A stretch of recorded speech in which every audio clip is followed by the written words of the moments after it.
प्यारे बच्चों, कैसे हैं आप लोग? उम्मीद करते हैं आप स्वस्थ होंगे, मस्त होंगे और बहुत शानदार तरीके से अपनी पढ़ाई कर रहे होंगे। प्यारे बच्चों, आज के इस यूट्यूब लेक्चर में हम समझेंगे क्लास सिक्स हिस्ट्री का चैप्टर है, जिसका नाम है the beginning of Indian civilization. प्यारे बच्चों, इस चैप्टर में हम समझेंगे कि इंसान जैसे आज रह रहा है अपने घरों में, जो सेटल्ड लाइफ जी रहा है, हम सब अपने घरों में रह रहे हैं। ये इनिशियली शुरुआत से ही हम नहीं रह रहे हैं, है ना। पहले हम नोमैडिक हुआ करते, ट्राइब्स थे, है ना। हम हंटर गैदरर्स हुआ करते थे। हंटर गैदरर्स का मतलब होता है कि हमें सिर्फ अपना पेट भरना था, सर्वाइवल के लिए इंसान काम करता था। फिर धीरे धीरे जब सर्वाइवल के बाद जब धीरे धीरे टेक्नोलॉजिकल इनोवेशंस हुए और बहुत सारे ग्रेजुअल डेवलपमेंट्स हुए, तो इंसान सेटलमेंट्स की तरफ बढ़ा, है ना। तो ये जो फेज है, ट्रांजिशन फेज है, कैसे हंटर गैदरर से टू अ सेटल्ड लाइफ, जहाँ इंसानों ने घर बनाने शुरू कर दिए, एक मार्केट सिस्टम डेवलप हो गया, ट्रेड डेवलप हो गया, ठीक है। तो ये सिटी लाइफ डेवलप होगी, तो ये सब क्या हो गया? सिविलाइजेशन, है ना। तो बेसिकली हम एक सिविलाइजेशन की जर्नी पढ़ेंगे। तो इंडिया की जो सिविलाइजेशन है उसकी शुरुआत पढ़ेंगे इस चैप्टर में। आई होप आपको समझ में आ गया हो हम क्या पढ़ने वाले हैं, है ना। तो कौन कौन से टॉपिक कवर करेंगे एक बार इनको देख लो। व्हाट इज सिविलाइजेशन, सिविलाइजेशन क्या होती है वो पढ़ेंगे। कैरेक्टरिस्टिक्स ऑफ अ सिविलाइजेशन, है ना, कि एक सिविलाइजेशन होने के लिए क्या क्या चीजें जरूरी हैं। और दुनिया की सिविलाइजेशन, अर्ली सिविलाइजेशन कौन कौन सी थी, और इंडिया की फर्स्ट सिविलाइजेशन कौन सी थी, ठीक है। इसके बाद जो सिविलाइजेशन है, हड़प्पन सिविलाइजेशन, हड़प्पन इंडस बोलते हैं, ऐसे ही हम इंडस सरस्वती सिविलाइजेशन बोलते हैं। तो इसका नाम कहाँ से आया और क्या सिग्निफिकेंस। हम थोड़ी ज्योग्राफी भी समझेंगे, जैसे रिवर्स हो गई, इंडस हो गई, सरस्वती, और इसकी ट्रिब्यूटरीज हो गई, है ना, और उनका सिविलाइजेशन में क्या रोल रहा है। फिर हम समझेंगे कि जो ग्रोथ है विलेज से, गांव से शहर की तरफ, है ना, और timeline of urbanization around 2600 BC। फिर हम मेजर हड़प्पन सिटीज को समझेंगे, जैसे हड़प्पा है, मोहनजोदारो है, धोलावीरा, राखीगढ़ी, है ना, लोथल, है ना, ये इंपॉर्टेंट क्यों है, ये चीजें समझे, है ना। इसके बाद और कौन कौन से पॉइंट्स हैं? टाउन प्लानिंग, अगर ये अर्बनाइजेशन है इंडियन सिविलाइजेशन की, या बोले कि बिगिनिंग है इंडियन सिविलाइजेशन की, तो इंडियन सिविलाइजेशन की बिगिनिंग होने का मतलब है कि ये कौन सा फेज चल रहा है? अर्बनाइजेशन वाला, अर्बनाइजेशन, शहरीकरण वाला, है ना। शहरीकरण का मतलब सभी को पता होगा, आप सब शहर में रह रहे होंगे आई होप। तो आप सबने देखे होंगे कौन कौन से फीचर शहर में रहते हैं और कौन कौन सी चीजें शहर की ऐसी हैं जो गांव में नहीं है, है ना। तो अभी चर्चा करेंगे। उसके बाद अपन देखेंगे कि इंडस वैली सिविलाइजेशन की टाउन प्लानिंग कैसी थी, उसकी स्ट्रीट्स किस पैटर्न में थी, फोर्टिफिकेशन क्या होता है, अपर एंड लोअर टाउन्स कैसे थे, कौन रहते थे, यूज ऑफ ब्रिक्स, है ना, कच्ची ईंटों के मकान थे या पकी हुई ईंटों के मकान थे। इसके बाद हम समझेंगे वाटर मैनेजमेंट सिस्टम, है ना, जैसे वेल्स, ड्रेनेज, रिजर्वायर्स और the great bath eight Mohenjodaro, इनके बारे में चर्चा करेंगे। फिर हम चर्चा करेंगे एग्रीकल्चर के बारे में, फूड हैबिट्स और डोमेस्टिक ऑफ एनिमल्स, के इंडस वैली सिविलाइजेशन के लोग किन किन जानवरों को पालते थे। ट्रेड क्राफ्ट प्रोडक्शन हम समझेंगे। इसके बाद हम समझेंगे कि इस सिविलाइजेशन का डिक्लाइन कैसे हुआ, ये मेजर पोर्शन है इस चैप्टर का। और इसके बाद legacy of Harappa culture and continuous to later civilization, है ना। ये सारे पॉइंट्स हमें कवर करने हैं इस चैप्टर में, तो शुरू करते हैं। इस चैप्टर को शुरू करने से पहले सबसे पहले हम समझते हैं कि जो बिगिनिंग ऑफ इंडियन सिविलाइजेशन है, इस चैप्टर का नाम, तो सिविलाइजेशन क्या होती है, आइए। तो सिविलाइजेशन का मतलब है, a civilisation is a advanced stage, words पे ध्यान रखना। ये क्या है? एडवांस स्टेज है, किसकी? ह्यूमन सोसाइटी की। ह्यूमन सोसाइटी की ये एडवांस्ड स्टेज है, marked by organized living and cultural development. देखो, इंसान हजारों लाखों सालों से हंटर हुआ करता है, हंटर और गैदरर, ठीक है। उसने जानवरों का शिकार किया, जो फॉरेस्ट प्रोडक्ट थे, चाहे फ्रूट हो गए, है ना, जो खाने वाली चीजें हैं उनको गैदर किया और अपने सर्वाइवल के लिए सोचता था, बस, इसके अलावा कुछ नहीं। धीरे धीरे समय आया, टेक्नोलॉजी आई, इनोवेशंस हुए, लोगों की थिंकिंग स्किल्स जब बढ़ी, तो वो एक सेटल्ड लाइफ की तरफ मूव कर गए, और सेटल्ड लाइफ की तरफ मूव कर गए। तो उसी सेटल्ड लाइफ की ये एग्जांपल है जो आज हम चैप्टर में पढ़ रहे हैं, जिसका नाम है the beginning of Indian civilization, है ना। अब ये सिविलाइजेशन कहाँ फ्लरिश हुई है? तो वो इंडस रिवर के पास में हुई, इसलिए इस चैप्टर का नाम पड़ा है इंडस वैली सिविलाइजेशन, है ना। तो सिविलाइजेशन के कैरेक्टरिस्टिक्स क्या हैं? तो गवर्नमेंट होती है, एडमिनिस्ट्रेशन होता है, जैसे हम सब सिविलाइज सोसाइटी में रह रहे हैं, तो हमारे पास गवर्नमेंट है, एडमिनिस्ट्रेशन है। और चूंकि बहुत सारे लोग होते हैं एक सिविलाइजेशन में, तो उनको मैनेज करने के लिए सारी चीजें होती हैं, गवर्नमेंट और एडमिनिस्ट्रेशन टू मैनेज सोसाइटी। इसके बाद अर्बनिज्म का सबसे बड़ा फीचर है कि ये प्लांट सिटीज होती हैं, ड्रेनेज सिस्टम प्रॉपर होता है, वाटर मैनेजमेंट प्रॉपर होता है, ठीक है। स्पेशलाइज्ड क्राफ्ट्स होते हैं, आर्ट एंड क्राफ्ट होते हैं, फ्लोरिस्ट ट्रेड होता है इंटरनल। आपने देखा होगा शहरों से ही ट्रेड होते हैं जनरली, गांव से इंटरनल ट्रेड हो जाएंगे, शहरों में सामान बेचा जाएगा। लेकिन सिटी से सिटीज मेजर ट्रेड होते हैं, एक शहर से दूसरे शहर में, है ना। तो ये अर्बनिज्म का फीचर है। इसके बाद कल्चरल लाइफ पढ़ेंगे, इसके बाद सरप्लस एग्रीकल्चर जो है वो भी सिविलाइजेशन का कैरेक्टरिस्टिक्स है, क्योंकि ये अच्छी सिविलाइजेशन तभी फ्लरिश कर पाएगी जब उसमें रहने वाले लोगों के लिए प्रॉपर सफिशियंट क्वांटिटी में फूड होगा, है ना। तो ये आई होप सिविलाइजेशन आपको समझ में आ गया हो कि ये जो ह्यूमन सोसाइटी है उसका क्या है, एडवांस्ड स्टेज है। आगे बढ़ते हैं। इसके बाद हमारा टॉपिक है early civilization and world Indian and India first civilization. देखो, दुनिया की सबसे पहली सिविलाइजेशन जो है वो थी मेसोपोटामिया सिविलाइजेशन, है ना। तो ये आज के समय कहाँ पे है, कहाँ लोकेशन है इसकी, तो मेसोपोटामिया सिविलाइजेशन की लोकेशन है मॉडर्न इराक और सीरिया और इजिप्ट में, ना। ये ध्यान रखेंगे, इजिप्ट में, ये इंपॉर्टेंट है। तो जो आज का इजिप्ट है, मिस्र, नील वैली, तो वहां पे मेसोपोटामिया सिविलाइजेशन फ्लरिश की थी। और ये कब की थी, तो इंडस वैली सिविलाइजेशन से भी 1000 ईयर्स एगो, है ना, अराउंड 3500 ईयर्स।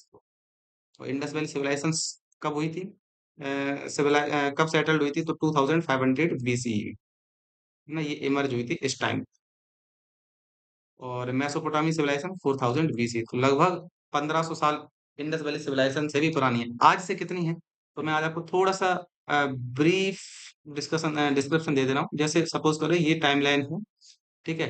ये जो टाइमलाइन है वो एडी ईयर्स है, ये जो है वो बीसी ईयर्स। हम आज जो है वो 2025 में है, ठीक है। यानी कि सबसे पहले तो हम 2025 साल पीछे चलें, ठीक है। इसके बाद फिर यहाँ से चलो 4000 बीसी तक, 4000 बीसीई तक। तो आप इन दोनों को ऐड कर लो, कितने हो रहे हैं, 4000 और 2025, तो ये हो जाएगा हमारा 6025। यानी कि आज से 6000 साल पहले की बात, 6000 साल पहले, 6000 ईयर्स एगो सिविलाइजेशन इमर्ज होना शुरू हो चुकी थी। तो पहली सिविलाइजेशन का नाम क्या है, मेसोपोटामिया सिविलाइजेशन, ठीक है। इंडिया में कौन सी सिविलाइजेशन है, तो इंडिया में हुई थी फ्लरिश इंडस वैली सिविलाइजेशन, उसी का नाम है हड़प्पन सिविलाइजेशन, उसी को हम कहते हैं इंडस सरस्वती सिविलाइजेशन। इसका टाइम पीरियड ध्यान रखना इंपॉर्टेंट है, 2600 से लेके 1900 बीसी तक, ठीक है।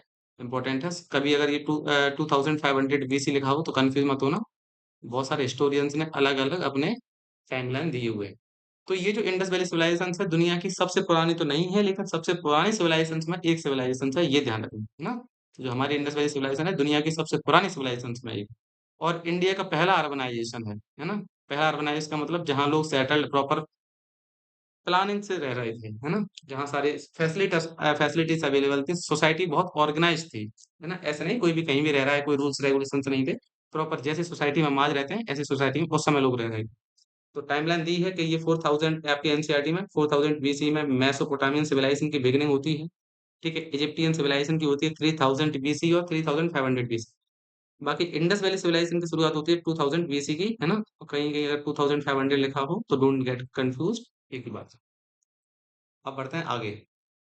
इसके बाद आप देखो मेसोपोटामिया, ये है वर्ल्ड मैप। तो इसमें जो मेसोपोटामिया यहाँ है इजिप्ट, है ना। ये यहाँ इस सिविलाइजेशन में फ्लरिश हुई थी Mesopotamia civilization, present Iraq and Syria, ठीक है। इसके बाद ये है जो इंडिया का नदर्न वेस्टर्न पार्ट, है ना, नदर्न वेस्टर्न पार्ट। यहाँ से इंडस रिवर निकलती है ऐसे। तो ये नदर्न इंडस रिवर के आसपास जो लोग सेटल्ड हुए थे, जो सिविलाइजेशंस बनी थी, उसी को कहा गया इंडस वैली सिविलाइजेशन। तो ध्यान रखना इस सिविलाइजेशन का नाम रिवर के नाम पे पड़ा है, इंडस, है। तो यहाँ इंडस वैली, ये है सिविलाइजेशन इंडस वैली, और यहाँ पे क्या है, मेसोपोटामिया सिविलाइजेशन। आगे बढ़ते हैं। अब आप देखो ये फिगर है, जैसे ये देखो ये रिवर आ रही है, इंडस रिवर, है ना। तो ये इंडस रिवर बहुत बड़ी रिवर है, और ये जो सारी रिवर्स इनको ज्वाइन कर रही हैं, जैसे झेलम, चिनाब, रावी, ब्यास, ठीक है, सतलज। तो ये सारी रिवर जो है इसको ज्वाइन कर रही हैं। तो जो रिवर्स ज्वाइन करती हैं मेन रिवर्स को, उनको हम कहते हैं ट्रिब्यूटरी। क्या कहते हैं, ट्रिब्यूटरी, ध्यान रखेंगे। इनको हम क्या कहेंगे बेटा, ट्रिब्यूटरी, ठीक है। तो ये इंडस की सारी ट्रिब्यूटरीज हैं, पर मेन रिवर कौन सी है, इंडस। मेन रिवर्स इंडस है, इसलिए इस सिविलाइजेशन का नाम इंडस वैली सिविलाइजेशन है ना। बाकी ऐसा नहीं है कि सारे लोग इंडस रिवर के आसपास रह रहे हो। बहुत सारे लोग हमारे गुजरात में रह रहे थे, कहते हैं कि 300 से ज़्यादा सिटीज़ डिस्कवर हुई हैं इंडस वैली सिविलाइजेशन की, लेकिन उसमें 200 से ज़्यादा हमारे गुजरात में है, जैसे धौलावीरा है, लोथल है ना?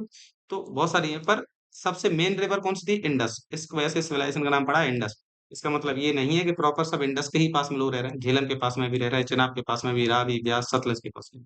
आई होप आपको समझ में आ गया होगा, है ना? इसके बाद अब आपके में एक मैप दिया है एनसीईआरटी में, आई थिंक अभी आगे बढ़ेंगे। इसके बाद अगला टॉपिक है नेम्स एंड सिग्निफिकेंस। तो as all of us have known कि इंडस वैली सिविलाइजेशन का नाम कैसे पड़ा है?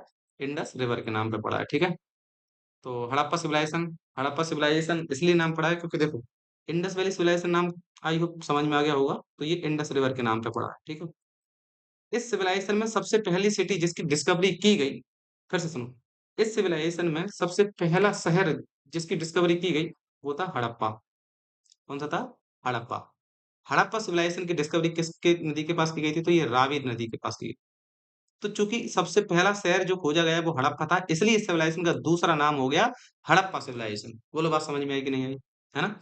तो एक तो रिवर के नाम पे इंडस वैली सिविलाइजेशन हो गया, और दूसरा सबसे पहला खोजा गया शहर या सबसे पहला डिस्कवर्ड सिटी कौन सा था?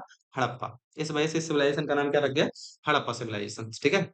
और बस ये जो सरस्वती रिवर फ्लो करती थी, इसलिए इसका नाम क्या होगा? इंडस इंडस सरस्वती रिवर भी कह देते हैं सिविलाइजेशन, ठीक है? तो it shows the civilization that was not limited to Indus Valley alone but wider in geography। तो वही बात है कि सिर्फ सिविलाइजेशन जो है इंडस वैली इंडस रिवर के आसपास में ही नहीं थी, इंडस रिवर की जो भी ट्रिब्यूटरीज उनको ज्वाइन कर रही थी, है ना? तो उन सबके पास में लोग सेटल्ड थे, ठीक है? आई होप आपको ये चीज समझ में आ गई होगी। बढ़ते हैं आगे। इसके बाद एक चीज समझो, कल्चर और सिविलाइजेशन का डिफरेंस समझ लेते हैं, इसके बाद अपन आगे बढ़ते हैं। कल्चर और सिविलाइजेशन का मतलब होता है कि कल्चर मीन्स होता है कि जैसे जिस स्टाइल में हम रह रहे हों, जिस स्टाइल में हम रह रहे हों, उसका मतलब क्या होता है कि सर, जैसे एक मिनट, कि सर हमारा तरीका क्या है रहने का, है ना? हमारे आइडियाज क्या हैं, बिलीव क्या है, हम क्या सोच रहे हैं, है ना? हमारा धर्म क्या है, ठीक है? बेसिकली ये वो चीजें हैं जिन्हें हम छू नहीं सकते हैं, और ऐसी चीजें जिन्हें हम छू नहीं सकते उनको बोलते हैं इनटेंजिबल। क्या बोलते हैं? इनटेंजिबल। इनटेंजिबल वो चीजें जिन्हें हम छू नहीं सकते हैं। तो जिन्हें हम छू नहीं सकते तो वो कौन सी होती है? संस्कृति। जैसे कोई व्यक्ति कैसे जी रहा है, उसका वे ऑफ लिविंग क्या है, तो इसको छू थोड़ी ना सकते हैं। किसी व्यक्ति के कैसे आइडियाज हैं, तो उसको भी हम टच नहीं कर सकते। बिलीव्स कैसे हैं, ये सब एब्स्ट्रैक्ट चीजें हैं, है ना? कस्टम, कोई रीति-रिवाज कैसे हैं, आर्ट वहाँ की कैसी है, ठीक है? रिलीजियन क्या है लोगों का, अब किसी ने हिंदू रिलीजन को छुआ थोड़ी ना होगा, है ना? तो जो ऐसा way of living, art, culture, है ना? ऐसी चीज़ जिन्हें हम छू नहीं सकते हैं, ठीक है? तो वो सब क्या होती हैं? कल्चर। उस उसे सब किसमें काउंट करते हैं? कल्चर में, ठीक है? और सिविलाइजेशन क्या होता है? ये रहता है advanced stage of society where people live in organised city, government, trade, writing, technology. आई बात समझ में? जहाँ हम करते हैं मटेरियलिस्टिक चीज़ों की बात। ठीक है? किसकी बात? मटेरियलिस्टिक, बिल्डिंग हो गई, ठीक है? हमारे पास सिटीज़ हो गई, ऑर्गेनाइज़ सिटीज़, ट्रेड हो गया, ये सब क्या है? मटेरियलिस्टिक चीज़ है। इसके बाद इनर लाइफ ऑफ पीपल है। कल्चर क्या होता है? इनर लाइफ ऑफ पीपल, कि लोग क्या सोच रहे हैं, क्या उनके बिलीफ्स हैं, क्या बोल रहे हैं, क्या एक्सप्रेस कर रहे हैं ना? इन चीज़ों को भी नहीं छू सकते हैं। तो ये सारी चीज़ क्या है? कल्चर में आती हैं। बाकी जो आउटर लाइफ ऑफ पीपल है ना? लोगों की जो बाहर की ज़िंदगी है, कि लोग मकान कैसे बना रहे हैं, ठीक है? चीज़ें कैसे ऑर्गनाइज़ कर रहे हैं, कैसे बढ़ रहे हैं, क्या टेक्नोलॉजी इनोवेशंस हो रही हैं उनकी, तो ये सब क्या है? सिविलाइज़ेशंस है। जैसे एग्ज़ाम्पल देखो, भाषा, अब भाषा को टच थोड़ी ना कर सकते हैं। तो लैंग्वेज, म्यूज़िक, डांस, फेस्टिवल्स, है ना? ये सारे क्या है? कस्टम्स हो गए, और वे है एक तरीके का, हम क्या बोल रहे हैं, है ना? क्या गा रहे हैं, क्या खा रहे हैं, तो ये सब किसका पार्ट हो जाएगा? कल्चर का, है ना? इसके बाद अगला है टाउन प्लानिंग। सिविलाइजेशन में क्या हो जाएगा कि मकान कैसे बना रहे हैं, सड़कें कैसे बना रहे हैं, बिल्डिंग्स कैसे बना रहे हैं, हमारा ड्रेनेज सिस्टम कैसा है, एडमिनिस्ट्रेशन कैसा है, राइटिंग्स कैसी हैं, तो ये सब किसका पार्ट हो जाता है? सिविलाइजेशन, ठीक है? तो ये है कि कल्चर है, बहुत लंबे समय तक चलता है, शासन बदल जाता है, सरकारें बदल जाती हैं, इसके बाद भी ये कल्चर चलता रहता है। लेकिन सिविलाइजेशन डिक्लाइन हो सकती है ना? क्योंकि बिल्डिंग्स हैं, कोई भी नेचुरल डिज़ास्टर आ गया तो ये सिविलाइजेशन नष्ट हो जाती है, क्योंकि ये मैन मेड होती है। ठीक है? आई होप आपको कल्चर और सिविलाइजेशन डिफरेंस समझ में आ गया, बहुत इंपॉर्टेंट डिफरेंस है ना? लोगों को समझ में नहीं आता है, अगर आपको आ गया है तो अच्छी बात है ना? एक बार फिर से देख लें, कल्चर का मतलब है लोग कैसे रह रहे हैं, क्या मानते हैं, क्या बिलीव है उनके, और सिविलाइजेशन से है कि उन्होंने अपने शहरों को कैसे बनाया है। बेसिकली इन कल सिविलाइजेशन वाली चीज़ों को हम टच कर सकते हैं, ये रहती हैं टेंजिबल। कैसी रहती हैं? टेंजिबल, इनको आप छू सकते हैं। बाकी कल्चर को हम नहीं छू सकते, तो ये इंटेंजिबल। जैसे डांसिंग गर्ल स्टैचू, डांस कर रही है लड़की, सील्स हैं, ऑर्नामेंट्स है ना, रिलीजियन है उस समय के लोगों के, तो ये सब क्या आ जाए कल्चर में। सिविलाइजेशन में क्या आ जाए, ग्रेट बात, लोगों ने कौन कौन से स्ट्रक्चर बनाए हैं, उनकी सिटी प्लानिंग क्या थी, ड्रीम्स कैसे, तो ये सब किसका पार्ट है, सिविलाइजेशन के। आई होप आपको कल्चर और सिविलाइजेशन में डिफरेंस समझ में आ गया हो। फिर भी कोई डाउट है तो आप कमेंट सेक्शन में कमेंट करो। इसके बाद बढ़ते हैं आगे, है ना। ये आप पढ़ लेना, सरस्वती रिवर जो आज एग्जिस्टेंस में नहीं है ना, तो ये मिथ एंशियंट रिवर है। और कहा जाता है कि अब ये जो रिवर है, घग्गर और हाकरा रिवर के फॉर्म में मिलती है। घग्गर जो कि हरियाणा में है, और हाकरा जो रिवर है वो करंट या प्रेजेंट पाकिस्तान में है, ठीक है, तो ध्यान रखेंगे। बाकी ये रिवर सीजनल रिवर है, इसलिए, और ये देखो समझो, घग्गर रिवर जो है वो क्या है, सीजनल रिवर, ठीक है। और सरस्वती भी क्या थी, सीजनल रिवर थी, है ना। तो आर्कियोलॉजिस्ट ने माना कि सरस जो घग्गर रिवर है, वही सरस्वती रिवर थी, ठीक है, घग्गर और Hakra river. Ghaggar present day Haryana में है, और जो हाकरा है वो अब कहाँ पहुंच गई है, या वो कहाँ है इस समय, पाकिस्तान में, ठीक है। आई होप आपको समझ में आ गया, ये पढ़ लेना पेज। इसके बाद टॉपिक हमारा एनसीईआरटी का फ्रॉम विलेज टू सिटी, है ना, लोग गांव से शहरों में कैसे रहे, देखते हैं। The vast plains of Punjab today divided between India and Pakistan and Sindh now in Pakistan are watered by Indus river and tributaries. देखो हमने वही बात की कि जो नॉर्थ वेस्टर्न वाला पार्ट है इंडिया का, है ना, उसमें सबसे मेजर रिवर कौन सी है, तो इंडस रिवर। इंडस को ज्वाइन किए बहुत सारी रिवर्स ने, तो जो रिवर्स ज्वाइन करती हैं उनको क्या कह देते हैं, ट्रिब्यूटरीज, है ना, ये ध्यान रखना। जैसे मान लो अगर गंगा रिवर बहुत बड़ी नदी है, ठीक है, बड़ी ही नदी है, लेकिन यमुना इसको जाके ज्वाइन कर लेती है, तो यमुना क्या हो जाएगी, ट्रिब्यूटरी, है ना। ये मान लो गंगा है और यमुना है ये नदी, ठीक है, तो यमुना क्या बन जाएगी, ट्रिब्यूटरी। ध्यान रखना, हिस्ट्री में ट्रिब्यूटरी का मतलब अलग होता है, ज्योग्राफी में ट्रिब्यूटरी का मतलब अलग होता है। फिलहाल हम पढ़ रहे हैं रिवर सिस्टम के बारे में, इसलिए यहाँ ट्रिब्यूटरी का मतलब हो जाएगा ऐसी नदियां जो मेन रिवर को जाके ज्वाइन करती है, ठीक है। तो जैसे मान लो ए रिवर है, ये अब एक आपके सामने हम एक्टिविटी कर रहे हैं, जैसे रिवर ए है ये, ठीक है। अब एक रिवर यहाँ से आ रही है, छोटी सी रिवर है, वो इसको ज्वाइन कर रही है, बी रिवर। तो बताओ कौन सी मेन रिवर रहेगी, कौन सी ट्रिब्यूटरी रहेगी। तो आई होप अब आप सबको पता होगा कि जो बड़ी नदी होगी, जिसका ड्रेनेज एरिया बहुत बड़ा होगा, उसे अपन मेन रिवर काउंट करते हैं, ठीक है। जो अपने रास्ते पे चल रही होती है उसे मेन रिवर काउंट करते हैं, बाकी जो ज्वाइन कर लेती है उसको हम क्या बोलते हैं, ट्रिब्यूटरी। तो यहाँ ए हो जाएगी मेन रिवर, ठीक है, और बी क्या हो जाएगी हमारी, बी हो जाएगी ट्रिब्यूटरी। बी क्या हो जाएगी, ट्रिब्यूटरी। बोलो बात समझ में आई कि नहीं आई, है ना। तो इंडस वैली सिविलाइजेशन है कहाँ फ्लरिश हुई, इंडस रिवर और उसकी ट्रिब्यूटरीज के पास में। This made those plains fertile, क्योंकि इंडस रिवर और इंडस के पास में बहुत सारी नदियां उसको ज्वाइन कर रही थी, झेलम, चनाब, रावी, ब्यास, सतलज। तो बेसिकली वो पूरा का पूरा एरिया, उसकी क्या है, सॉइल में क्या रहेगी, मॉइस्चर रहेगा सॉइल में। तो जब सॉइल में मॉइस्चर रहेगा तो वो सॉइल कैसी रहेगी, फर्टाइल रहेगी, है ना। वो लैंड कैसा रहेगा, फर्टाइल, उपजाऊ जमीन रहेगी। और जब जमीन उपजाऊ रहती है तो बेसिकली क्या फ्लरिश होता है, एग्रीकल्चर, है ना। भाई एग्रीकल्चर कब डिस्ट्रॉय होता है, एग्रीकल्चर तब डिस्ट्रॉय होता है जब पानी जमीन को ना मिले, है ना, जब सूखा पड़ जाता है। क्योंकि यहाँ तो पानी की कोई कमी नहीं, क्योंकि इंडस रिवर मेन रिवर है, बहुत बड़ी नदी है, इसके बाद में उसके और भी रिवर्स हैं, ट्रिब्यूटरीज हैं, है ना। तो इन नदियों से उन्हें प्रॉपर पानी मिल रहा था जमीन को, जिस वजह से यहाँ पे एग्रीकल्चर अच्छे क्वांटिटी में फ्लरिश कर रही थी, ठीक है। इसके बाद few millennials ago another river the Saraswati used to flow, है ना, ये सरस्वती रिवर का मेंशन है, आप देखना, used to flow from the foothills of the Himalaya. ये हिमालय के फुटहिल से अ, बहती थी, through Haryana, Punjab, part of Rajasthan and Gujarat, ठीक है। इसके बाद में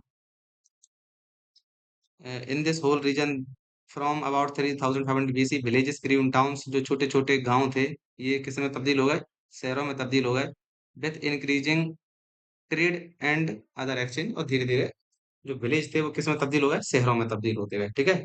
इसके बाद archaeologist give this civilization several names, है ना, आर्कियोलॉजिस्ट ने सिविलाइजेशन के बहुत सारे नाम दिए। अब बहुत सारे नाम देने का मतलब क्या होता है कि सबसे पहला नाम अभी अपने डिस्कस किया था वो था इंडस वैली सिविलाइजेशन, है ना। ये जो नाम था किस रिवर के नाम पे था, इंडस रिवर के नाम पे। फिर हड़प्पा नाम क्यों दिया, तो हड़प्पा सबसे पहला खोजा गया शहर था। बोलो बात समझ में आई कि नहीं आई। और सिंधु सरस्वती भी कह देते हैं, अब इंडस को हिंदी में क्या कहते हैं, सिंधु। और चूंकि यहाँ सरस्वती रिवर भी फ्लो करती थी, तो इस वजह से सिविलाइजेशन का नाम क्या है, सिंधु सरस्वती या इंडस सरस्वती। अगर ये नाम रहे तो कंफ्यूज मत होना, बात एक ही है, इंडस वैली सिविलाइजेशन की बात कर रहे हैं। बोलो बात समझ में आई, है ना? उसके बाद देखो ये दुनिया की क्या है, one of the oldest civilization है दुनिया की, ध्यान रखना ओल्डेस्ट नहीं है लेकिन वन ऑफ द ओल्डेस्ट है। इसके बाद आप देखेंगे ये आपके एनसीईआरटी मैप दिया गया है, यहाँ हिंदू कुश की पहाड़ियां हैं, या हिमालय है, ये सुलेमान रेंज है, यहाँ से निकलती है रिवर इंडस, ठीक है। तो ये रिवर इंडस, बाकी ये जो रिवर्स हैं झेलम, चिनाब, रावी, सतलज, ब्यास, ये सारी कहाँ ज्वाइन कर रही हैं, इंडस को, है ना? तो ये सारी ट्रिब्यूटरीज हैं, ये मेन रिवर है। बाकी जो शहर बसे हुए हैं पास में, जैसे हड़प्पा, देखो हड़प्पा ये जो शहर है ये बसा हुआ है रावी नदी के, है ना? उसके बाद कालीबंगा, ठीक है, बनावली, राखीगढ़ी, ये सारे साइट्स हैं, हड़प्पन साइट्स, है ना? चनहुदड़ो ये साइट्स है, धौलावीरा गुजरात में है, लोथल गुजरात में है। तो ये सब क्या है, साइट्स है, मोहनजोदारो, है ना? तो ये मोहनजोदारो, तो ये साइट्स हैं, हड़प्पन साइट्स हैं, इंडस वैली सिविलाइजेशन की साइट्स हैं। यहाँ पे लोग पहले ऑर्गेनाइज तरीके से रहते थे, ठीक है। तो आई होप आपको समझ में आ गया हो कि कंसंट्रेशन कहाँ था इसका। क्योंकि एक चीज और समझने वाली बात है यहाँ पे, इनका जो एक्सपांसन था, नदर्न एक्सपांसन था इनका मांडा में, नदर्न एक्सपांसन था इनका मांडा में, और इनका जो सदर्न एक्सपांसन था वो था दैमाबाद, ठीक है, दैमाबाद। और ऐसे ही वेस्टर्न और ईस्टर्न एक्सपांसन थे इनके, ठीक है। तो ध्यान रखना है कि कंसंट्रेशन यहाँ था, ठीक है। इस बात बढ़ते हैं आगे। अब आप जैसे इस मैप में देख रहे होंगे, देखो ये जो नदर्न प्लेस है इंडस वैली सिविलाइजेशन की वो है मांडा। कौन सी है? मांडा। मांडा जम्मू कश्मीर में है। और इसके बाद जो सदर्न साइट है वो है हमारी कौन सी, ये होगी इधर दैमाबाद। कौन सी है? दैमाबाद। दैमाबाद कहाँ है? ये है महाराष्ट्र में, है ना, ध्यान रखना। ये सदर्न मोस्ट साइट है इंडस वैली सिविलाइजेशन की। इसके बाद मांडा नदर्न मोस्ट साइट। आलमगीर है, ये है ईस्टर्न साइट, ईस्टर्न साइट्स के सबसे ईस्ट साइड में सबसे कौन सी ये जगह थी, है ना, तो ये आलमगीर। और यहाँ है सुतकांगीडोर, ये है वेस्टर्न, है ना। और बाकी सिविलाइजेशन से आप ध्यान रखेंगे, ठीक है। इसके बाद है, अब बढ़ते हैं आगे। लेक्चर थोड़ा बड़ा होगा तो पेशेंस रखना, इंपॉर्टेंट है ये। फाउंडेशन क्लियर कर रहा है, आने वाले समय में बहुत काम देगा। सरस्वती रिवर के बारे में एनसीईआरटी के बारे में लिखा हुआ है कि इसका फर्स्ट मेंशन जो है ऋग्वेद में मिलता है, ठीक है। बाकी Indus Sindhu in 5 main tributaries, Saraswati river which today goes by the name Ghaghara, है ना। सरस्वती रिवर को कहा जाता है कि आज के समय जो है वो कौन सी रिवर के नाम से है? घाघरा इंडिया में है, और ये दूसरी रिवर है हाकरा, वो पाकिस्तान में, ठीक है। इसलिए इस रिवर को आप घाघरा हक्कर भी कहते हैं, क्योंकि ये रिवर सीजनल है ना। सिर्फ बारिश का जो सीजन रहता है उस समय इसमें पानी बहता है इस नदी में, है ना। कैरनेरिया नहीं है, ठीक है। आगे बढ़ते हैं। इसके बाद अब आता है हमारा मेन टॉपिक है जिसका नाम है टाउन प्लानिंग एंड आर्किटेक्चर, है ना। अब इंडस वैली सिविलाइजेशन जिस वजह से जाना जा रहा है टाउन प्लानिंग की वजह से, उसको समझते हैं। टाउन प्लानिंग में सबसे पहला पॉइंट है ग्रिड पैटर्न्स। ग्रिड पैटर्न्स का मतलब है जो गलियां हैं इंडस वैली सिविलाइजेशन की राइट एंगल्स में काटती हैं। जैसा कि आप इस फिगर में देख रहे होंगे, ये देखो गलियां हैं, देखो, है ना, ये सड़क है, मेन सड़क, यहाँ से गलियां इनको ज्वाइन कर रही हैं। तो ये गलियां ऐसी नहीं कहीं ऐसे आ रही हों, कहीं वे कैसे भी जा रही हों, ये क्या एक पैटर्न सिस्टमेटिक वे में काट रही है ना। जैसे मान लो अगर मेन है ये बिल्डिंग, तो गलियां ऐसी मिलेंगी आप, 90 डिग्री के एंगल पे, 90 डिग्री का एंगल फॉर्म करते थे, इसे बोलते हैं ग्रिड पैटर्न्स। यही बात समझ में। इसके बाद शहर जो था वो दो हिस्सों में डिवाइडेड था। दो हिस्सों में डिवाइडेड था, अपर टाउन और लोअर टाउन। अपर टाउन में वो लोग रहते थे एलिट क्लास, रूलर क्लास है। एलिट क्लास का मतलब होता है कि जो rich section of the society है, वेल्दियर प्रॉस्परस सेक्शन है ना, जैसे मर्चेंट्स हो गए, ठीक है, ट्रेडर्स हो गए, ये सारे लोग क्या होते हैं, अपर क्लास एलिट क्लास लोग होते हैं। तो ऐसे लोग रहते थे सिटाडेल्स में, ठीक है। बाकी जो कॉमन पीपल होते थे, फार्मर्स, है ना, वीवर्स, ये सब किस में रहते थे? लोअर टाउन में। ध्यान रहे यहाँ रूलर्स नहीं थे सिविलाइजेशंस में, है ना। यहाँ पे किसी भी राजा का कोई मेंशन नहीं मिलता है। बस यहाँ पे जो प्रॉस्परस सेक्शन ऑफ सोसाइटी है, इसका मतलब है कि अमीर लोगों की बात कर रहे हैं। फोर्टिफिकेशंस का मतलब क्या है कि शहरों के बाहर सुरक्षा के लिए बड़ी-बड़ी दीवारें थी, ठीक है, ताकि कोई अटैक ना कर सके उनके शहरों में। घर कैसे थे? तो पकी हुई ईंटों के बने थे, बहुत सारे घरों में या लगभग सारे घरों में कुएँ थे, बाथरूम्स थे, ठीक है। पब्लिक बिल्डिंग्स कैसी थी? तो पब्लिक बिल्डिंग्स में ग्रेनरीज़ बनी हुई थी। ग्रेट बात मोहनजोदारो में, जो पाकिस्तान में हमने समझा था इस साइड में, है ना। आप इस वाले में आपको देखो तो यहाँ होगा मोहनजोदारो, देखो ये वाली जो जगह है ना? ये वाली जो जगह है देखो, मोहनजोदड़ो, पाकिस्तान में, है ना, यहाँ इस साइड। तो यहाँ ग्रेट बाथ हमें देखने को मिलता है। ग्रेट बाथ बेसिकली सबके पास घर में नहाने के लिए चीजें अवेलेबल थी।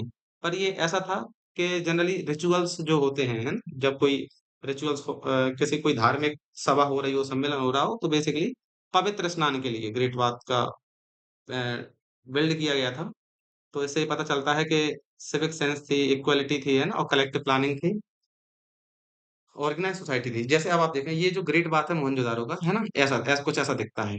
ये रिचुअल्स बेसिकली ये रिचुअल्स के लिए और जो कलेक्टिव बाथिंग होती है, रिचुअल्स बाथिंग होती है, उनके लिए बनाया गया था। जैसे आपने बहुत सारे मंदिरों में आज भी देखा होगा ऐसे कुंड से बना देते हैं, जहाँ मंदिरों में जाने से वहाँ नहाते हैं, इसके बाद वो भगवान के दर्शन करते हैं। तो कुछ यही पर्पज़ रहा होगा। तो it shows that people of Mohenjodaro were good at building cities. इससे हमें ये भी पता चलता है कि जो मोहनजोदारो के लोग थे, ये अच्छे थे आर्किटेक्चर में, अच्छे शहर बनाते थे, बिल्डिंग्स बनाते थे, है ना? प्रॉपर ड्रेनेज सिस्टम, ऐसा नहीं है कि इनके घरों से निकला हुआ पानी सड़कों पे बह रहा है, ठीक है? ये इस सिविलाइजेशन के लोग घर बनाने से पहले नालियाँ बनाते थे ताकि जो वेस्ट वाटर है, वो नालियों में जाए और नालियाँ का पानी ये किसी भी सड़क पे या किसी भी गली में भरता हुआ ना रहे, ठीक है? तो ये बहुत प्रॉपर ड्रेनेज सिस्टम था, वाटरप्रूफ वॉल्स थी और ये जनरली रिलीजियस और रिचुअल बाथिंग के लिए बनाया गया था, है ना? और it's large size tell us that it was for community. इसका बड़ा साइज़ हमें ये बताता है कि किसी एक व्यक्ति विशेष के लिए नहीं बनाया गया था, बेसिकली ये ग्रुप ऑफ पीपल के लिए बनाया गया था, कम्युनिटी के लिए बनाया गया था, है ना? तो ये सोशल लाइफ को भी रिफ्लेक्ट करता है और बाकी overall it tells us about Indus valley civilization was advanced, है ना? आपको इन सब चीज़ों से पता चल रहा होगा कि यहाँ के इंसान अब कम्युनिटी के लिए वर्क कर रहे थे। ये सिर्फ़ इंडिविजुअलिटी पे फ़ोकस नहीं कर रहे थे। अब ये सोशल लाइफ को बढ़ा रहे थे, है ना? तो ये कम्युनिटी के वर्क कर रहे थे। बाकी इनका वेल ऑर्गनाइज़्ड सिस्टम था। आगे बढ़ते हैं। अब है in the Indus valley civilizations. अभी मैंने कहा था कि कोई राजा नहीं है। अभी हम समझ ना कोई राजा है, कोई एलीट क्लास है, मतलब वैसे कोई राजा के यहाँ पे एविडेंसेस मिले नहीं मिले हैं। एलीट और कॉमन क्लासेस की हायरार्की थी। एलीट में वही लोग आते थे जो पैसे वाले होते थे, हायर स्टेटस जैसे मर्चेंट्स हो गए, है ना? तो इनके बड़े-बड़े घर होते थे, लग्ज़री आइटम्स होते थे और इनके पास ज़्यादा रिसोर्सेस होते थे। कॉमन पीपल में सामान्य से लोग थे, मज़दूर थे, क्राफ्ट्समैन थे, आर्टिसंस थे, छोटे जनरली छोटे घरों में रहते थे, है ना? और इनके पास शेयर्ड रिसोर्सेस थे जैसे ग्रैनरी, वेल्स, बाथ्स, ठीक है? उसके बाद है टाउन प्लानिंग हमने पढ़ी ली है कि जो सिटीज़ डिस्कवर की गई हड़प्पा एंड मोहनजोदारो में, ये एक इम्पोर्टेंट टॉपिक है। हाँ, इम्पोर्टेंट टॉपिक अपन ने पढ़ ही लिया है, फिर एक बार और देख लेते हैं। Harappa and Mohenjodaro located in present Pakistan. जो पाकिस्तान में आज के समय हड़प्पा और मोहनजोदारो है, ध्यान रखना हड़प्पा मोहनजोदारो जो साइट्स हैं, दोनों की दोनों ही पाकिस्तान में है, ठीक है? ये पहली सिटीज़ है, सबसे पहली सिटी कौन सी थी? तो सबसे पहली सिटी 1921 में हड़प्पा की डिस्कवरी हुई और इसके बाद अगले ही साल द नेक्स्ट ईयर 1922 में मोहनजोदारो की हो गई, है ना? तो ध्यान रखना इस बात को। तो सबसे पहली सिटी कौन सी थी? हड़प्पा। ठीक है? अपर टाउन, लोअर टाउन ये हमने डिस्कस कर ही लिया है, ठीक है? और बिल्डिंग मटेरियल्स में बेक्ड फायर्ड जो था, इन ब्रिक्स से घर बने हुए थे, ठीक है? तो constructed with uniform fired bricks, important structures हमने देख लिए हैं कि जैसे बिल्डिंग्स हो गई, बड़ी-बड़ी बिल्डिंग्स थी इस सिविलाइजेशन में, जैसे वेयर हाउस, ग्रेनरीज हो गई, सामान को रखने के लिए, ठीक है? ग्रेट बाथ हमने पढ़ लिया है, मोहनजोदारो में था, है ना? वेल नोन स्ट्रक्चर है। वाटरप्रूफ टैंक था, जनरली किसके लिए बनाया गया? रिलीजियस और रिचुअल पर्पस के लिए, ठीक है? अब आप देख लेंगे the tank measured about 12 into 7 metres है ना? तो ये उसकी लेंथ और ब्रेड्थ थी। तो ध्यान रखना ये एग्जाम के लिए इम्पोर्टेंट हो सकता है, ठीक है? और स्ट्रीट्स के बारे में बात करें तो गलियां चौड़ी थी, पतली सकरी गलियां नहीं थी, वेल प्लान्ड स्ट्रीट्स थी, ठीक है? Many oriented to cardinal direction. Cardinal direction का मतलब होता है नॉर्थ, साउथ, ईस्ट और वेस्ट। जनरली ये 90 डिग्री के एंगल गलियां बना देते हैं, ग्रिड पैटर्न बोलते हैं, ठीक है? और जनरली सभी घरों में बाथिंग एरिया सेपरेट होते थे और एक एडवांस ड्रेनेज सिस्टम से कनेक्टेड रहते थे। ऐसा नहीं है कि बाथिंग एरिया से जो पानी वेस्ट वाटर निकला वो सड़क पे बह रहा है या गलियों में बह रहा है। उनके पास प्रॉपर ड्रेनेज सिस्टम था, ठीक है? Drains run beneath the street, गलियों के नीचे से ड्रेनेज सिस्टम था। वेस्ट वाटर को कलेक्ट करता था घरों से और शहर के बाहर ले जाकर ड्रेन करता था, छोड़ देता था, है ना? तो ये दिखाता है कि उस समय के लोग कितने कंसर्न्ड थे अपनी क्लीनिनेस के लिए और सिविक सेंस के लिए, जो आज के समय जनरली देखा जाता है इंडिया में लोग नहीं हैं। इसके बाद वाटर मैनेजमेंट, ये बहुत इंपॉर्टेंट फीचर है इंडस वैली सिविलाइजेशन का। जैसे हड़प्पा सिविलाइजेशन के लोगों ने वाटर मैनेजमेंट पे बहुत ध्यान दिया और सफाई पे, है ना? जैसे अभी हमने बात की कि उनकी जो नालियाँ थी, वो नीचे थी, है ना? अंडरग्राउंड थी और पूरा जो वेस्ट वाटर था उसको शहर के बाहर ले जाके छोड़ते थे, ठीक है? ऐसे ही घरों के पास सेपरेट वाटर एरिया हमने बात करी है ना? Drains were designed with slide slope और जो ड्रेनेज सिस्टम था, ये स्लाइटली स्लोप था, यानी कि इनकी आर्किटेक्चर की भी बात है। जैसे मान लो ये हमारा ड्रेनेज सिस्टम, तो ऐसा नहीं है। इसकी बजाय कैसा है, ऐसा स्लाइटली स्लोप्ड है। आई बात समझ में? ताकि पानी को फ्लो करने में, या जो फ्लो ऑफ वाटर है, ये इजीली हो सके। ठीक है। बाकी इनके सारे ब्लॉकेजेस रेगुलरली क्लीन किए जाते थे। ठीक है, मेंटेनेंस के लिए जो टैप डोर और मैन होल्स थे। ठीक है, ताकि इनकी क्लीनिंगनेस का ध्यान रखा जा सके। Cities like Mohenjodaro has hundred of wells made of bricks for fresh water supply के लिए। मोहनजोदारो में बहुत सारे कुएं थे, ताकि लोगों को क्या मिल सके, फ्रेश वाटर मिल सके, है ना। और धौलावीरा जो कहाँ है, गुजरात में। कहाँ पे है, हमारे गुजरात में। तो लार्ज रिजर्वॉयर्स, है ना, बड़े बड़े reservoirs were built with stone और cut into rock to harvest and store water. तो बड़े रिजर्वॉयर बेसिकली ये मैन मेड होते हैं, है ना, बड़े बड़े टैंक से होते हैं, जैसे आप देख सकते हैं ये वाले, है ना? ये कहाँ है, हमारे गुजरात में रिजर्वॉयर है। ये मैन मेड होते हैं, ऐसे रिजर्वॉयर्स बनाए जाते थे वाटर को स्टोर करने के लिए। ठीक है। तो several reservoirs in Dholavira are connected by underground drains for efficient water distribution, है ना। तो जनरली ये ऐसे जो है, क्या बोलते हैं ना, ये रिजर्वॉयर्स, ठीक है, तो ये कनेक्टेड रहते थे एक दूसरे से, ताकि सेफ वाटर हो और एफिशिएंट वाटर डिस्ट्रीब्यूशन हो सके। ठीक है। तो ये ग्रेट बात नहीं है, ये है रिजर्वॉयर धौलावीरा में। धौलावीरा कहाँ है, गुजरात। इसके बाद हम आगे बढ़ते हैं। हड़प्पा, व्हाट डिड हड़प्पा से हड़प्पन सीट, है ना, हड़प्पा सिविलाइजेशन के लोग क्या खाते थे। तो दे ग्रीव सीरियल्स, बार्ले, व्हीट, सम मिलेट्स, है ना, और कभी कभी वो चावल को भी कंज्यूम करते थे। तो ध्यान रखना, ये सारे को क्या खाते थे, सीरियल्स। सीरियल अनाज में क्या खाते थे, बार्ले, गेहूं हो गया, जौ हो गया, धान हो गया।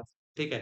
दाल हम कौन कौन सी दाल खाते थे, लेंटिल्स, चिक पीस, ग्रीन ग्राम, है ना, ये सारे। यानी कि अब इस समय क्या पता चल रहा है कि उस समय की एग्रीकल्चर सरप्लस क्वांटिटी में थी, है ना। एग्रीकल्चर कैसी थी, सरप्लस थी या प्रॉस्परस थी।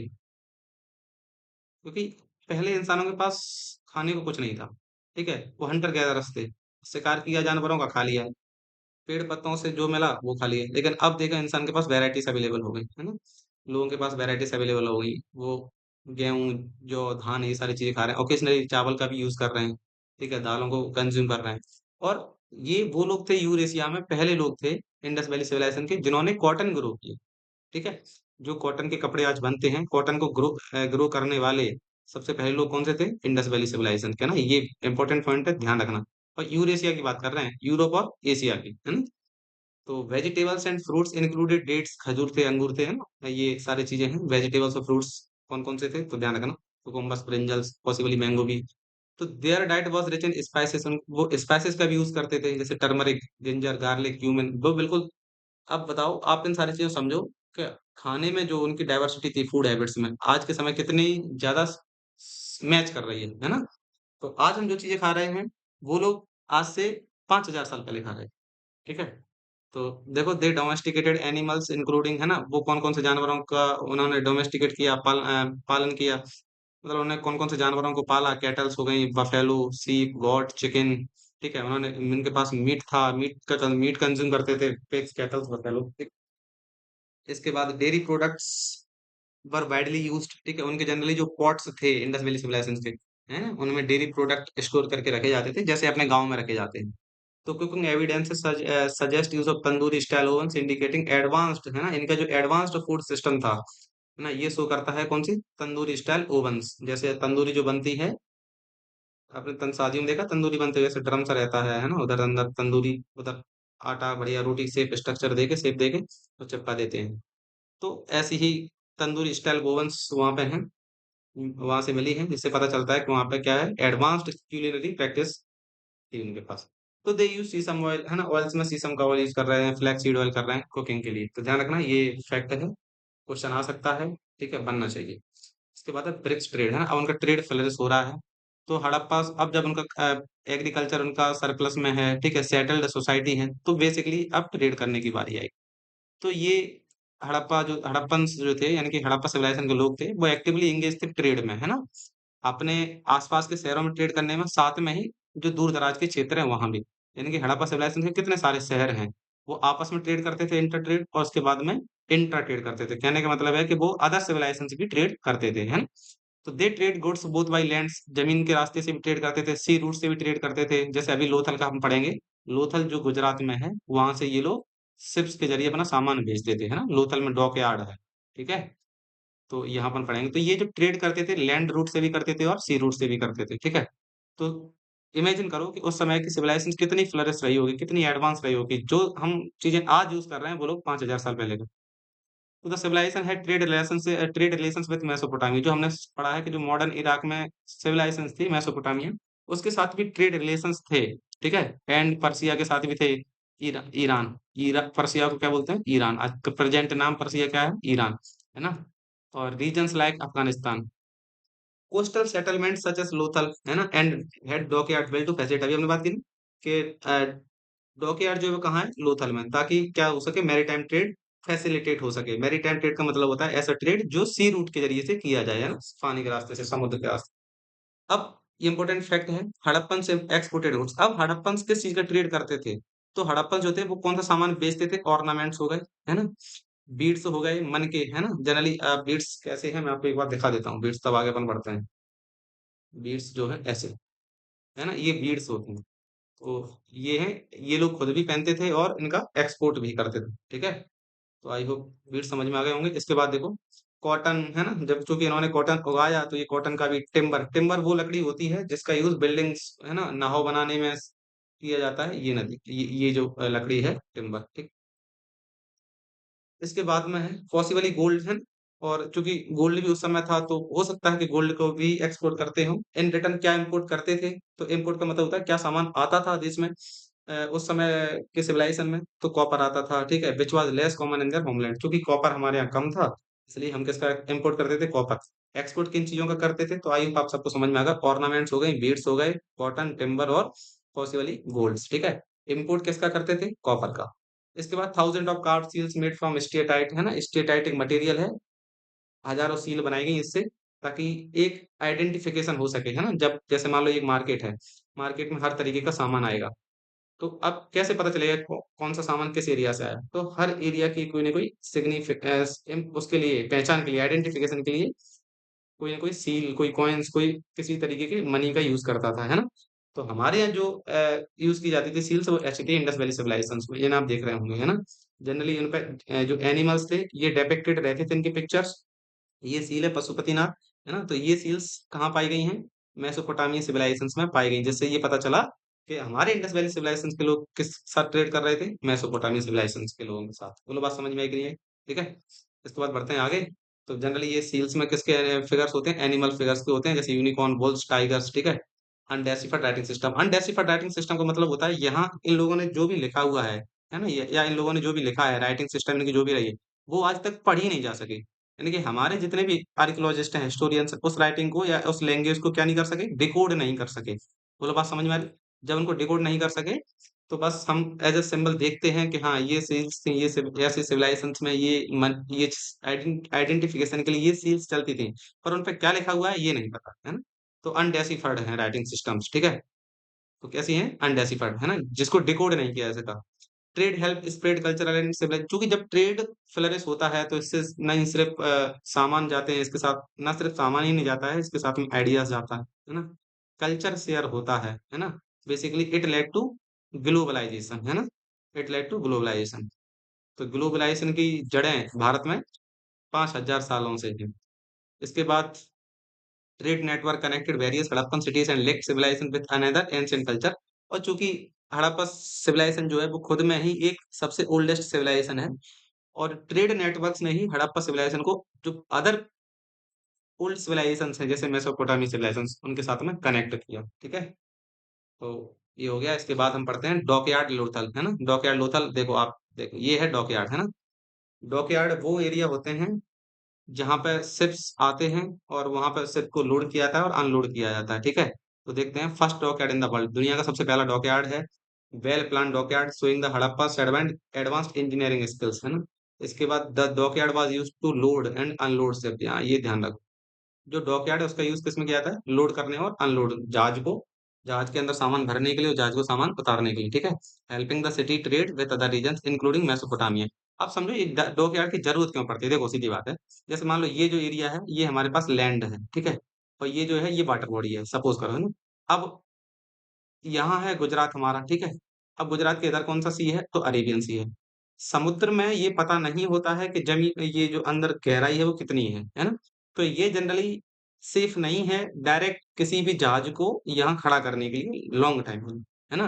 कभी भी कोई भी कैसी वेव आ गई, कुछ कोई कैसा भी कोई जान मतलब वो आ गया, मराइन एनिमल्स आ गए, है ना? तो इससे क्या है, डेंजर रहता है, हमेशा खतरे की स्थिति रहती है।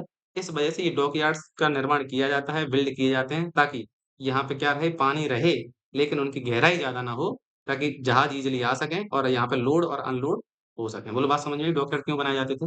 ठीक है? बाकी देखते हैं, the dockyard Lothal highlights the Harappans expertise in trade. तो इससे क्या पता चलता है कि हड़प्पा सिविलाइजेशन के जो लोग थे, वो ट्रेड में एक्सपर्ट थे, ठीक है?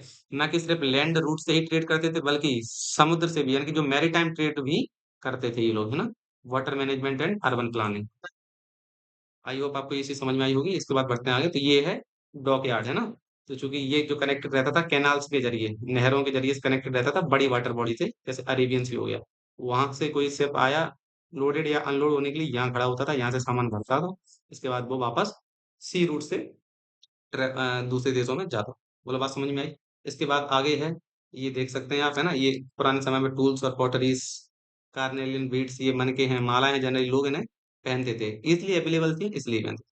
स्टीएटाइट ये वो मटेरियल है, ये सॉफ्ट स्टोन है जिससे क्या बनाई जाती थी? सील्स बनाई जाती थी, है ना? ऐसे चीज़, ध्यान रखना। इसके बाद करते हैं, इस सिविलाइजेशन का एंड होता है ना? एक अच्छी फली-फूली सिविलाइजेशन जिसमें लोगों के पास खाने की बहुत सारी वैराइटीज़ अवेलेबल थी। ठीक है? उनका ट्रेड बहुत अच्छे से फ्लरिश हो रहा था, वेल ऑर्गनाइज़्ड सिटीज़ थी, सोशल लाइफ़ बहुत अच्छी थी, ठीक है?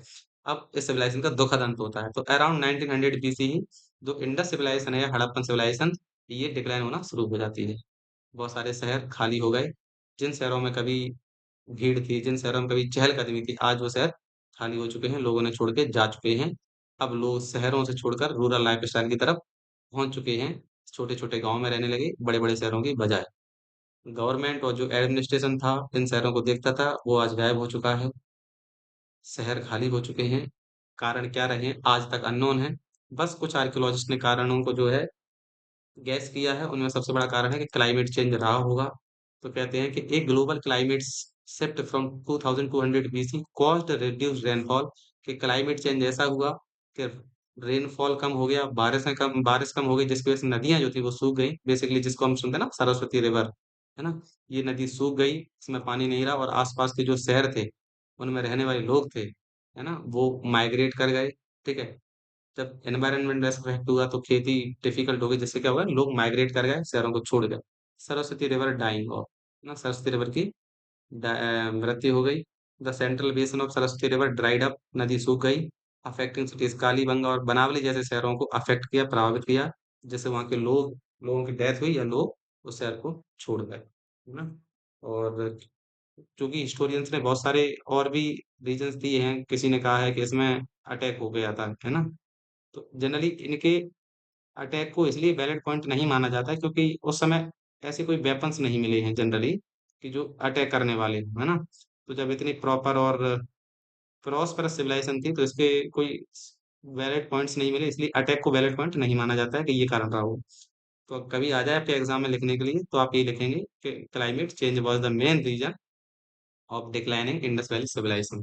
तो ये एक मैसेज भी जाता है कि हम आज जिस सिविलाइजेशन पे रह रहे हैं, है ना? जिस दौड़ में हम हैं, बहुत ज़्यादा डेवलपमेंट की, इंफ्रास्ट्रक्चर डेवलप करने की वो दौड़ में हैं, कहीं ऐसा ना हो कि क्लाइमेट चेंज हो जाए और जो आज सिविलाइजेशंस हमारी बनी हुई है सेटल्ड, वो भी इंडस वैली सिविलाइजेशंस की तरह डूब जाए। तो ध्यान रखना है, हमें क्लाइमेट चेंज की तरफ भी काम करना है, पेड़-पौधे भी लगाना है, सस्टेनेबल डेवलपमेंट की तरफ काम करना है, ताकि हम तो सर्वाइव रह सकें, लेकिन आने वाली जनरेशन जो हमारी है, वो भी सर्वाइव वो उनका भी सर्वाइवल सुनिश्चित हो सके, ठीक है?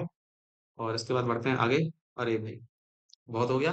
चलो, अब जब छोटे बच्चे ने कह दिया आप लोगों ने बहुत हो गया sir, it is above 45 minutes, तो यहीं पे खत्म करते हैं चैप्टर, अब आगे नहीं बढ़ते हैं। छोटा-सा गिफ्ट है आपके लिए, हिलना मत, ठीक है? अभी हम ग्रुप फोटो करेंगे, लो, don't move, stay. By the way, thank you all, thank you so much.